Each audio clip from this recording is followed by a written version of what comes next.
Alright everybody, welcome back to our Japan GM mode. In this video, we are going to be doing the last 30-ish games of the regular season, and then we're going to head into the playoffs in the next video. But we got some stuff to do, I got some things I want to talk about, and the first thing is I want to just, kind of explain my reasoning behind the trades. And the comment section is kind of how I expected it to be. There's like 70% of you guys that are like, yeah, those trades were awesome, I love the videos, blah blah blah. Then the other 30%, there is some people who were upset, and rightfully so, but let me explain myself a little bit here. So Dylan Strome, okay, how long has it been since we've had a #1 center?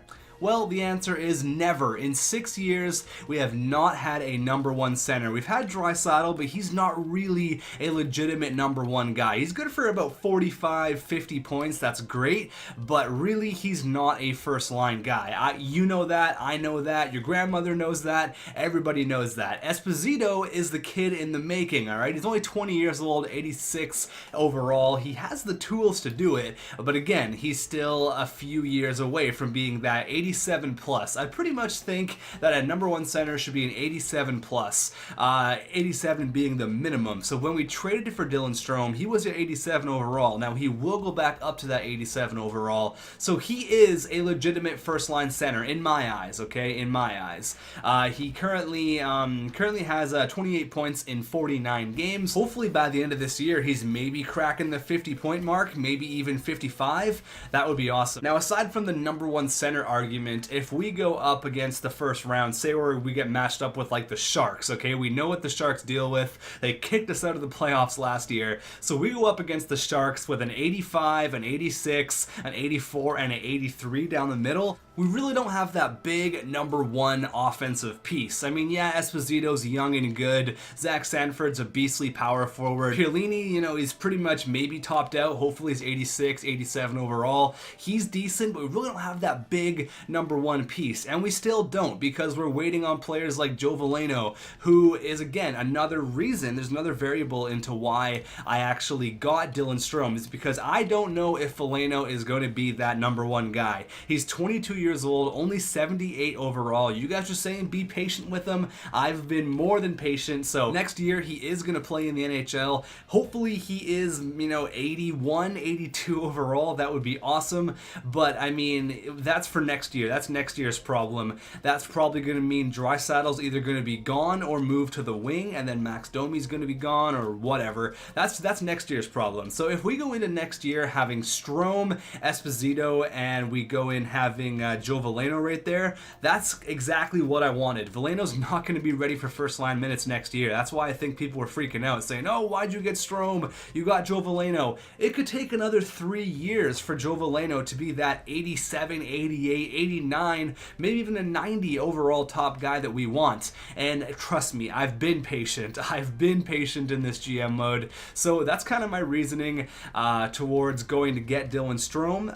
A lot of people like the deal, some people didn't, but I'm happy with the move. It was a little bit unorthodox because yes, we do have Esposito and Draisaitl, and we do have Joe Veleno eventually being able to come up towards the NHL. But you know what? I think we're in a better place than we were last year. Here is the forward lines we're gonna roll with here. I'm gonna put Boone Jenner on the second line between Esposito and Max Domi. Gonna get a two-way forward, and a playmaker, and a sniper, playmaker, and a power forward. So I really like the first line there. Zach Sanford is having a pretty good year. He's plus 15. He's doing great there. He's had first line minutes the entire year. I'm not going to take him off quite yet. Boone Jenner is pretty much a rental player. If we lose him next year, so what? It's not a huge deal because we do have other players coming up in the AHL like Gunnarsson. But if we can re-sign him for cheap, it wouldn't be a bad idea. He's going to be alongside Esposito and Max Domi. We got Cizikas, Draisaitl, who is 81 face-offs, and he's got the 82, so we're going to go ahead and swap them over there. Draisaitl's going to play on the wing. We got Petrel, Cizikas, and Draisaitl. That is a nice line. We got Boma, Gagne, and Jamie McGinn. So, I mean, our team is looking decent. It's definitely looking better. You can see here the defense. We got the Swedish connection, OEL and Timothy Liljegren. D'Angelo, Hanifin, Kurvinen, and Petrovic. And then in the cage, another giant controversy is Oleg Trasambiev, Oleg the goalie. Our goalies look completely different than they did last episode. We ended up trading for Anthony Stolarz as well, who's a pretty decent backup goalie, and we're putting all of our faith in Trasambiev. Oleg the goalie, we're throwing all our eggs in one basket. Hopefully he jumps up, because that's what happened with Timothy Liljegren. Gave him a little bit of ice and he just didn't look back. He went way up. Now, not saying it's going to be the exact same thing, because goaltenders are a different breed. Goalies are just weird. He could take a little bit longer. He is 22. I'm hoping for next year he's going to be 86, 87 overall, but that's for next year. But aside from that, what we have to worry about is maintaining our record. Now, we're 29, 16, and 6. We are currently 4th in our division, but our division is so tight. Looks like the Ducks are kind of running away with it, but that does not mean we can't catch the Sharks or the Calgary Flames. They're only 1 point ahead of us, so we have around 30 games left in the regular season. Now, we're 29, 16, and 6. You can see here we're a couple points behind the second and the third place team, but I really would like to catch Anaheim. They are on fire right now, 72 points. I mean, it's not unrealistic, but if we really turn it on, we could be up tops of our division here. So our division is so tight with Calgary and the San Jose Sharks only being 1 point ahead of us. So throughout the next 30 games, we really got to turn it on here. Now, this is quite a big risk because we traded away our starting goalie in Robin Lehner. We're putting all our faith into Oleg, and hopefully the wins come. And there you go. We got a big 2-1 shootout win. Then we get thumped 8-3. Oh my god. But we come back 4-0. That's not bad. I just really hope we can string some wins together. So there you go. We've won 3 of our last 4, but we did get thumped 8-3 there. That is, it's not a loss you want to get, especially against a team like the Dallas Stars. We got the Blues, Vancouver, New Jersey, then the Blues again throughout the next week. There you go. We're winning some games. We've won 4 of our last 5. I don't know if you can tell how nervous I am, because I really don't want to look stupid here, because those trades were a little bit shocking for some people. I think people were expecting a few trades here and there, but not to that magnitude where we got rid of Lehner and we traded for a new first-line center. But I mean, we're winning some games right now. We've only lost 1 game this entire month. Okay, never mind. We actually lost 2, but it was in overtime there. Sorry, a shootout loss against the St. Louis Blues. But we've only lost twice this whole month, up against Florida, the Bruins. Okay, as I say, we haven't lost. We're losing games now. But a big 4-1 win there, and then a big 3-1 loss against the Rangers. I think if we just continue on the pace that we're on right now, we should be fine. 36, 19, and 8. Definitely not a bad record at all. But then again, that can all change if we lose 5 or 6 in a row. So, I mean, we have potential to hit a 50-win year. That'd be pretty cool. We're 38, 19, and 8. It's definitely doable. Carolina has pretty much the same record as us, and we beat them 4-1. Okay, you know what? These trades may have helped out the team quite a bit. Look at all the wins that we're getting right now as we lose 2 games in a row up against the Hawks. And there you go, 8-2. That's a big victory. We've hit the 40-win plateau, and another win, 4-0 against Ottawa there. So, I mean, Oleg's got a few shutouts since he's been the #1 guy on this team. He shut out a couple people last month, and a big 8-2 win there, and then we just got another 4-0 shutout. So that's awesome. That's awesome. Attaboy, Oleg. I knew you had it in you, buddy. I knew you did. So it looks like we've probably jumped over Calgary now, since we have been playing so well. Ooh, no, not quite, but we have been playing really well. And we pretty much left San Jose in the dust. 80 points, we're 10 points ahead of them now. So this is a huge game against the Calgary Flames, and this could put us 1 step closer to getting first place in our division, right behind the Anaheim Ducks. So we have 3 more games against the Flames and 3 more games against the Sharks. Sorry, 2 more games against the Sharks, but all of these games are divisional games. Every single game from here on out is a divisional game. So we need to continue on this pace right now, especially against the Calgary Flames. We could leapfrog these guys right now. This is a huge game. First period, 0-0. Period number 2, okay, 3-1. There you go. Leon Draisaitl, Noah Hanifin, and your captain, Timothy Liljegren. And then Matthew Tkachuk gets 1 on Oleg, and that is how this game is going to end. 5-2. Timothy gets 2, Tkachuk gets 2, and Boone Jenner gets a big goal there. So I think a few people were actually shocked at the Boone Jenner signing, but you got to think of it as a rent-a-player. He's a big 88 overall presence there. He's nice to have on our forward forward core, kind of completes our top 6. He's probably going to be a rent-a-player. He's just for the playoffs, and that's fine because we have the cap space to do it right now. So we might as well beef up our offense while we can, and we steal 4 points from Calgary. That's awesome. Unfortunately, we did lose there against the Sharks 5-2, but another big victory there.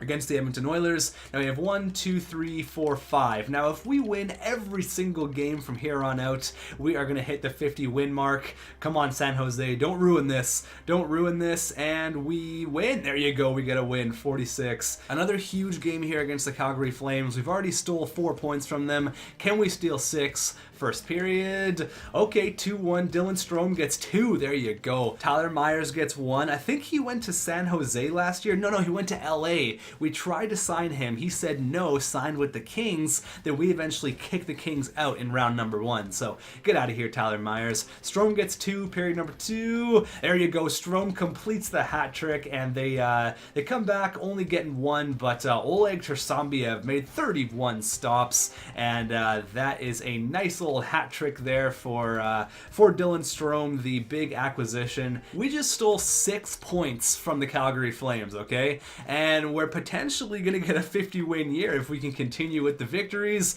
Oh man, back-to-back games against the LA Kings. They want to get their revenge. Oh no, and they do. They do not allow us a 50-win year, unfortunately. That could have been 49, and then this one could have been 50, but LA says no. You guys kicked us out of the playoffs last year. We don't owe you anything, and it looks like they're not even a playoff team this year. They do not have a very good record. Last game of the year, period number 1. Okay, there you go. We're down 1-0. We have not gotten any shots on the goalie right now. Only 5. It's not good, guys. Period number 2. Oh god, this game is over. Okay, we get 2, Timothy Liljegren and Max Domi, but unfortunately we had an awful first period and the Kings take 4 points away from us, so that's unfortunate. Now before we see who we have in round number 1, I want to see where we finished in our division. So, oh my god, first place. That is exactly what I wanted to do. I thought maybe we could get ahead of the Anaheim Ducks, but wow, we leapfrog all those teams. We were in 4th place at the start of this. Oh my god, that's awesome. I'm gonna go back and count and see what our record was from, where was it? We started off on the Colorado game, I believe. So yeah, from February 1st to right now, I'm gonna go ahead and count up all the games and then all the wins, all the losses, and then I'll tell you guys how we did. So since we started the video, okay, we had 31 games remaining. We ended up going 20 wins, 9 losses, and 2 overtime losses. 29-2, finishing 1st place in our division with our first ever 100-point year. Now, if that doesn't shut people up, I don't know what's going to. And oh my god, look at this guy, a point per game defenseman, Timothy Liljegren. Oh my god.